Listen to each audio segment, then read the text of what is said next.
lagi di channel YouTube Stay with Alan Susi.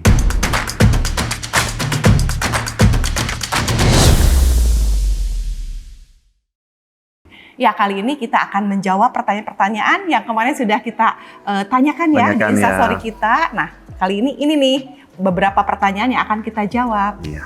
Ya, kita mulai ya sekarang. Ya, ini pertanyaan dari Imani Go. Bu Susi, bagaimana ya caranya biar nggak cepet capek waktu latihan? Ya betul, kalau latihan pastinya capek. Tapi kalau kita memang sudah punya tujuan, kita sudah punya target, tentunya kita juga pasti menyadari bahwa untuk bisa mencapai target itu kan nggak mudah. Melalui latihan yang keras, lalu juga pasti bosen, pasti capek. Tapi kalau kita ada kesadaran, kita ingin mencapai sesuatu, tentunya itu akan kita nggak capek, tapi itu dengan sendirinya akan terlupakan. Karena semangat kita, kemauan kita yang kuat untuk bisa mencapai prestasi yang tertinggi. Jadi bukannya nggak capek, pasti capek. Tapi bagaimana kita mengendalikan diri kita untuk bisa mengalahkan diri sendiri biar kayaknya menyerah dengan capek yang ada pada saat itu ya. Karena kita tahu tujuan kita yaitu mencapai prestasi.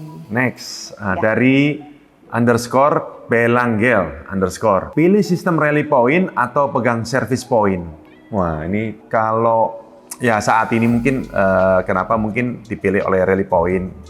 Tentunya ada satu survei ya dari BWF yang sudah disampaikan juga atau dikomunikasikan juga dengan negara-negara yang peserta. Jadi tentunya dari situ juga akhirnya mungkin saat ini yang lebih dipilih adalah dari rally point. 21 juga ya 21 mungkin dikarenakan juga waktunya tidak terlalu panjang dan juga dari sisi apa sponsor dari sisi bisnisnya juga ada sisi bisnisnya, lalu juga kita juga sudah uji coba ya sebelumnya. Betul. Dari yang 15 lalu ke 11 lalu ke 7 sempat 7 juga lalu 21 ya. Akhirnya memilih 21 karena pertimbangan banyak faktor ya. Ada mungkin slot untuk iklannya, untuk bisnisnya, lalu juga jangka durasi pertandingannya juga yang bisa diterima untuk semua.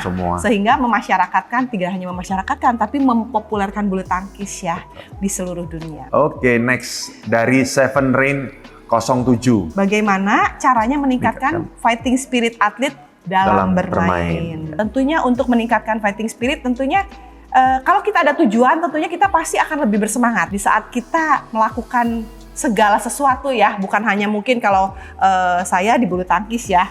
Mungkin kalau di bidang lain pun, mungkin di pekerjaan atau di kerjaan sehari-hari, kalau kita punya tujuan, kita punya target, tentunya semangat kita tuh pasti akan lebih kuat lagi. Nah, itu yang harus kita punya, bahwa positive thinking, lalu juga kita fokus dengan tujuan kita akan membuat kita akan lebih meningkat ya. Dan pada saat kita melakukan sesuatu hal, melakukan pekerjaan apapun, itu akan kita tetap semangat untuk bisa mendapatkan hasil yang terbaik. Yang penting jangan putus asa dan semangat terus. Sekarang next dari IMX Calbrit. Kakak pernah nggak pas lomba bulu tangkis gaya mainnya itu dari strategi kakak sendiri, bukan arahan pelatih gitu? Nah, tentunya biasanya sebelum bertanding, biasanya kakak atau siapapun sebelum bertanding itu pasti diskusi dengan pelatih.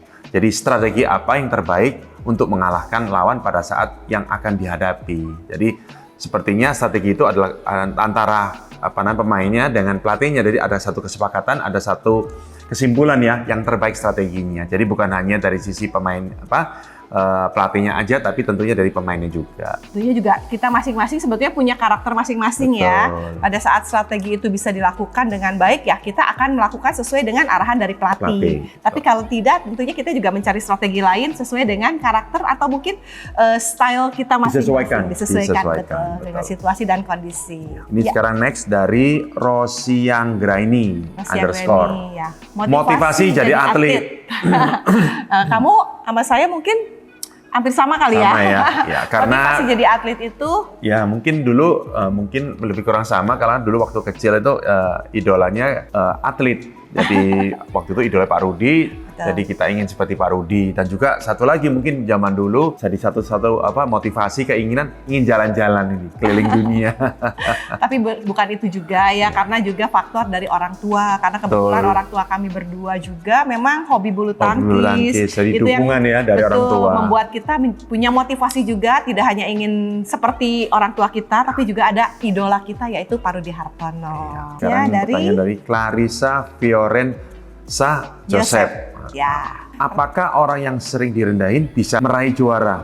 Wow, jangan pernah berkecil hati. Berkecil hati. Iya. Orang lain merendahkan kita, justru kita harus bersemangat untuk menunjukkan bahwa kita tidak seperti itu. Itu menjadi motivasi tersendiri, asal kita ada kemauan. Betul. Kita mau berlatih dan kita punya tujuan untuk bisa membuktikan kepada orang bahwa kita mampu ya.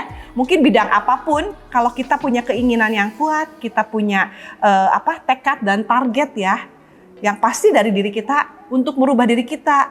Apa sih yang mungkin kita seumpamanya direndahkan, supaya direndahkan dalam hal apa ya, tapi itu harus kita mungkin kita punya kelebihan. Nah, itu yang harus diperbesar untuk bisa membuktikan bahwa kita mampu gitu. Yang penting percaya terus, percaya diri, bahwa mampu, kerja keras, dan mau berusaha untuk menjadi lebih baik dan lebih baik lagi. Sekarang next dari Cheng FJR 14. Tips pemanasan badminton baru pulih dari cedera. Ya mungkin kalau tipsnya mungkin biasanya kalau pulih dari cedera itu biasanya kita selalu konsultasi ya dengan dokter atau dengan terapis bagaimana pemulihan itu yang terbaik untuk pemanasan badmintonnya. Jadi jangan dilakukan sendiri, sebaiknya berkonsultasi dengan terapis maupun dengan dokter. Betul. Ya. Jadi ada pendampingan khusus. Dan itu pastinya step by step ya. Iya, karena tidak pada bisa saat langsung, perlu waktu. Betul. Perlu waktu. Pada saat mungkin cedera itu kan kadang-kadang kita takut ya. Tapi kalau kita ada pendamping yang mengerti seperti dokter atau terapis, itu akan berjalan lebih baik. Lebih baik dan lebih benar lah. Lebih betul. Iya. Untuk nextnya dari James.Riandi. Ya. Tanggapan untuk women singles zaman sekarang dong, Ci. Tanggapan untuk women single zaman sekarang. Ya, tanggapannya saya senang sekali bahwa pemain tunggal putri kita saat ini Gregoria Mariska ya, lalu juga ada Putri KW, ada Komang, ada Esther, cukup sudah menunjukkan prestasi yang lebih baik lagi ya, khususnya untuk Georgie, di mana saat ini Georgie sudah berada di peringkat kalau tidak salah tuh 7 ya, 7 atau 8 dunia. Nah ini membuat kita semua, khususnya mungkin kalau dari saya sebagai mantan atlet tunggal putri, kita senang sekali bahwa ada prestasi yang berkesinambungan, dan kita harapkan ke depannya Georgie bisa terus konsisten bahkan meningkatkan prestasinya lagi, lalu Putri KW dan juga Esther dan Komang untuk bisa terus mengikuti jejak Georgie, sehingga prestasi generasi dari Georgie ke Putri KW itu akan terus kalau dibilang tuh terus berkesinambungan ya. Dan khususnya tahun depan ada Olimpiade, kita berharap juga bahwa Georgie akan menyiapkan diri untuk bisa menampilkan permainan yang terbaik dan bisa meraih prestasi yang terbaik di sana. Demikian jawaban dari kami atas pertanyaan-pertanyaan yang telah masuk ke kami. Ya. Jadi apabila ada pertanyaan lagi yang masih mau ditanyakan, betul. Masuk ke kolom sini ya. Ini. Demikian konten untuk hari ini. Saksikan terus di channel YouTube kami. Stay with Alan Susi.